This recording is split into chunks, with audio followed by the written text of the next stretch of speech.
ఇప్పుడు మధుమేహ వ్యాధి మనం తెలుగులో చెప్తే లేమన్ టర్మ్స్‌లో షుగర్ వ్యాధి అంటాం. సో, ఈ షుగర్ వ్యాధి వల్ల తెలుసుకోవాల్సింది ఏంటంటే కాంప్లికేషన్స్ ఎప్పుడైతే షుగర్ సరిగ్గా కంట్రోల్‌లో లేని పక్షంలో మనకు హెడ్ టు టో తల నుంచి కింది భాగం కాళ్ళ వరకి చాలా రకాల కాంప్లికేషన్స్ వచ్చే అవకాశాలుంటాయి.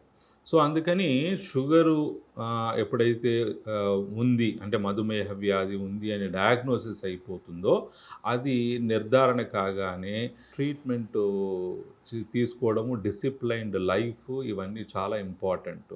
అండ్ తరచుగా బ్లడ్ షుగర్స్ చెక్ చేసుకోవడము అండ్ షుగర్ స్పెషలిస్ట్ డాక్టర్‌ని కలవడము షు ఇవన్నీ ఇంపార్టెంట్. ఎప్పుడైతే షుగర్ సరిగ్గా కంట్రోల్‌లో లేదో ఆర్ కంట్రోల్‌లో ఉన్నప్పటికీ ఎన్ని సంవత్సరాల నుంచి షుగర్ ఉంది అన్నది కూడా ఇంపార్టెంట్. డయాబెటిక్ ఏజ్ అంటాం.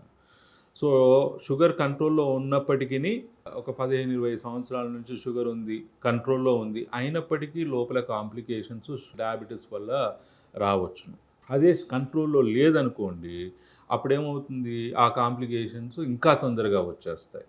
సో, అల్టిమేట్‌గా ఏంటంటే షుగరు వ్యాధి ఉంది అని తెలిసినప్పుడు అది డిసిప్లైన్డ్ లైఫ్ ఇది చేసుకోవడం ఇంపార్టెంట్. ఏంటంటే అది ఎక్సర్సైజ్ రూపంలో కావచ్చు, లేదంటే ఆహారము తీసుకోవడంలో జాగ్రత్తలు కావచ్చును, అండ్ మందులు తీసుకోవడం కావచ్చును, అండ్ తరచుగా చెక్ చేసుకోవడం. షుగరు ఎంత ఫ్రీక్వెంట్‌గా చెక్ చేసుకొని అది కంట్రోల్‌లో ఉందా లేదా అనేది చూసుకోవడం కూడా చాలా ఇంపార్టెంట్.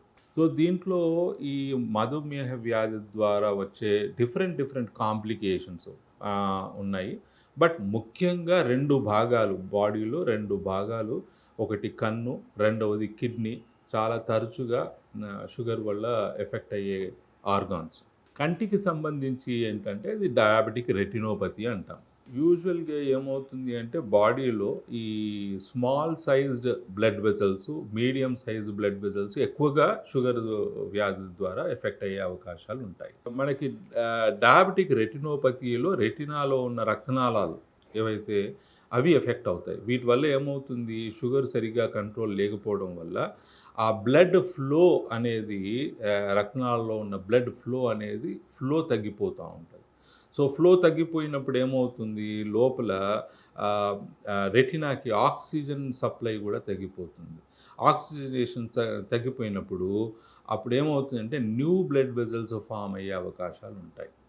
సో, ఆ న్యూ బ్లడ్ వెసల్స్ నుంచి డిఫరెంట్ కాంప్లికేషన్స్ రెటినాలో స్టార్ట్ అవుతాయి. దీంట్లో ఈ రెటినోపతిలో డిఫరెంట్ స్టేజెస్ ఉన్నాయి. మైల్డ్, మోడరేటు, సివియరు తర్వాత ప్రాలిఫరేటివ్ అంటే అది అడ్వాన్స్ స్టేజ్ ఆఫ్ రెటినోపతి. ఈ mild, moderate, severe, non proliferative stage లో ఉన్నాయా? లేకపోతే సివియర్ స్టేజ్‌లోకి వెళ్ళిపోయాయా? ప్రాలిఫరేటివ్ అంటే అడ్వాన్స్ స్టేజ్‌లోకి వెళ్ళిపోయాయా? ఇవన్నీ కూడా తెలుసుకోవాలంటే మనకి రెటినా చెకప్ చేసుకోవడం ఇంపార్టెంట్. సో, అందుకని ప్రతి షుగర్ పేషెంట్, ప్రతి మధుమేహ వ్యాధి పేషెంటు ఎప్పుడు కూడా రెటినా చెకప్‌కి ఫ్రీక్వెంట్‌గా చెకప్ చేయించుకోవడం చాలా ఇంపార్టెంట్. సో, ఈ రెటినోపతిలో ఏ స్టేజ్‌లో ఉంది? అంటే అది నాన్ ప్రాలిఫరేటివ్ స్టేజ్‌లో ఉందా? ఆర్ అడ్వాన్స్డ్ స్టేజ్ అంటే ప్రాలిఫరేటివ్ స్టేజ్‌లో ఉందా? అంటే ప్రాలిఫరేటివ్ స్టేజ్‌లో ఉన్నప్పుడు ఎన్ని ట్రీట్మెంట్లు ఏం తీసుకోవాలి? ఇవన్నీ కూడా మీరు ఫ్రీక్వెంట్ విజిట్స్‌కి వచ్చినప్పుడు తెలిసిపోతాయి. చాలామందికి ఏంటంటే మాకు విజన్‌లో ఏమీ తేడా లేదు కదా! మేము ఎందుకు చెకప్‌కి రావాలి?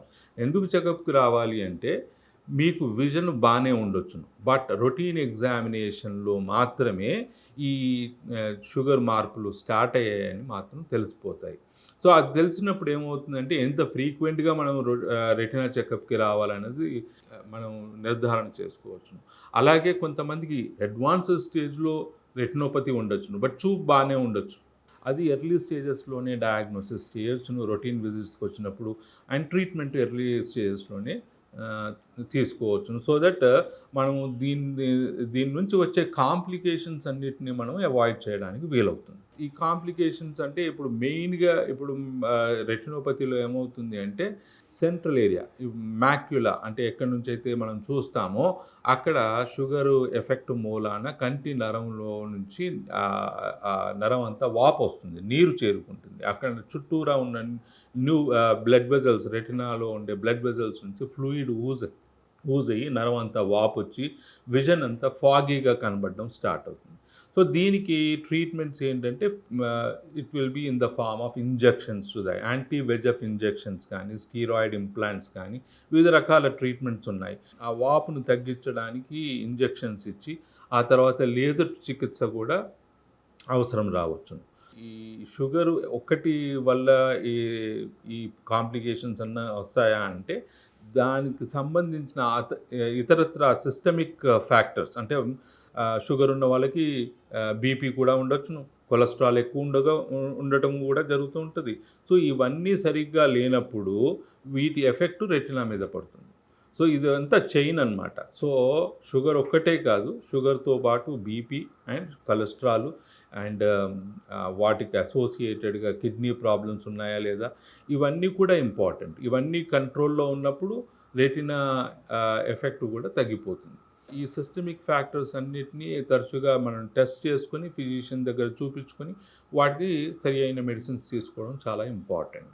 ఇకపోతే రెండవది ప్రాలిఫరేటివ్ స్టేజ్ అన్నాం. ప్రాలిఫరేటివ్ స్టేజ్ అంటే ఏంటి? న్యూ బ్లడ్ వెజల్స్ ఫామ్ అయ్యాయి. ఈ న్యూ బ్లడ్ వెజల్స్ ఏమవుతాయంటే నార్మల్ బ్లడ్ వెజల్స్ లాగా కాకుండా సన్నగా తీగల్లాగా ఉండిపోయి అవి ఈజీగా రప్చర్ అయ్యి లోపల బర్స్ట్ అయిపోయి లోపల బ్లీడింగ్, రక్తస్రావం జరుగుతుంది. సడన్గా విజన్ తగ్గిపోతుంది. అందుకే నేను చెప్పాను కదా ఇంతకుముందు, ఈ న్యూ బ్లడ్ వెజల్స్ అనేవి రొటీన్ ఎగ్జామినేషన్లో కూడా మనం డయాగ్నోస్ చేయొచ్చు, వాటికి ట్రీట్మెంట్ ఇమీడియట్గా తీసుకోవచ్చును.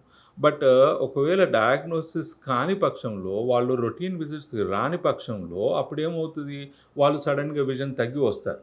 ఇదే తేడా. సో అందుకని ఫ్రీక్వెంట్గా విజిట్స్ వచ్చినప్పుడు ఆ రక్తస్రావం జరగకముందే వాటిని ట్రీట్ చేసుకోవచ్చును. అందుకని రొటీన్ చెకప్స్ అనేవి ప్రతి డయాబెటిక్ పేషెంట్ ఇంపార్టెంట్. రక్తస్రావం జరిగినప్పుడు ఏంటంటే లేజర్ చికిత్స చేస్తాము. కొంతమందికి ఆ బ్లీడింగ్ దానంతట అదే తగ్గిపోతుంది. అప్పుడు ఏం చేస్తామంటే ఇంకా లేజర్ చికిత్స ఎక్కువ చేస్తాము. అండ్ కొంతమందికి ఏమంటే ఆ బ్లీడింగ్ ఎంతకి తగ్గకపోవచ్చును. అప్పుడు ఏంటంటే ఆపరేషన్ చేసి ఆ బ్లీడింగ్ అంతా క్లీన్ చేసి ఆపరేషన్ చేసేటప్పుడే లేజర్ చికిత్స చేసేస్తాం. దీన్నే విట్రెక్టమీ సర్జరీ అంటాము. సో ఈ సర్జరీ ద్వారా మళ్ళీ విజన్ని కాపాడొచ్చు. ఇంకోటి ఏంటంటే కొంతమంది అసలు పూర్తిగా అశ్రద్ధ చేస్తారు. పూర్తిగా విజన్ పోయిన తర్వాత వస్తారు. ఆ విజన్ పోవడం అంటే ఏంటంటే వీళ్ళకి చాలా సివియర్ కాంప్లికేషన్, అంటే రెటినా అనేది కూడా పూర్తిగా తెగిపోతుంది, ఊడిపోతుంది. సో వాటిని మళ్ళీ అది వెరీ అడ్వాన్స్డ్ డయాబెటిక్ రెటినోపతి అనమాట. దీనికి ఏంటంటే మనము ఆపరేషన్, అంటే ఇప్పుడు నేను చెప్పిన విట్రెక్టమీ ఆపరేషన్ ద్వారా మళ్ళీ రెటినాని అతికించింది వాటికి లేజరు అవన్నీ చేసుకుని కాపాడటానికి, కరెక్ట్ టైంకి వస్తే కాపాడటానికి వీలవుతుంది. పూర్తిగా నరం దెబ్బతిని బాగా షుగరు కాంప్లికేషన్స్ వల్ల ఆప్టిక్ నర్వ్కి రెటినాకి బ్లడ్ సప్లై పూర్తిగా తగ్గిపోతే విజను మళ్ళీ తిరిగి వచ్చే అవకాశాలు చాలా తక్కువగా ఉంటాయి. అందుకని routine visits, routine checkups important.